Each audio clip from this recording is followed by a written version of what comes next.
மகர ராசி அன்பர்களுக்கு இந்த வாரம் பொன்னான வாரமாக அமையப் போகின்றது.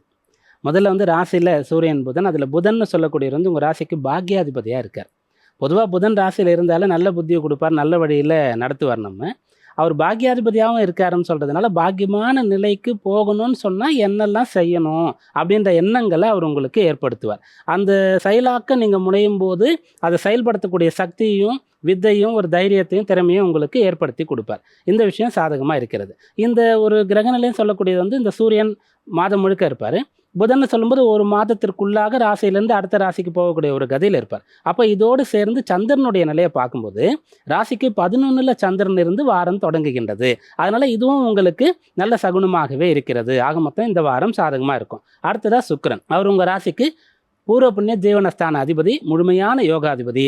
அவர் 2ஆம் இடத்துல இருந்தாலும் பேச்சு இனிமையாக இருக்கும், நல்ல செலவுகள் செய்ய முடியும். உங்களுக்கு குடும்ப நபர்கள் உறுதுணையாக இருப்பாங்க. அவர் 3ஆம் இடத்திற்கு வரும்போது உச்சகதி அடைகிறார். அதனால் மகர ராசியில் இருக்கக்கூடிய நீங்கள் என்ன படிக்கணும், என்ன வேலை பார்க்கணும், எப்படிப்பட்ட ஒரு வீட்டுக்கு போகணும், சொந்தமாகவோ அல்லது வாடகைக்கோ, எப்படிப்பட்ட ஒரு அட்மாஸ்பியரில் நீங்கள் இருக்கணும் அப்படின்னு நினச்சிங்களோ அதெல்லாம் கூட கைகூடக்கூடிய அம்சமானது இந்த வாரத்தில் சாதகமாக இருக்குது.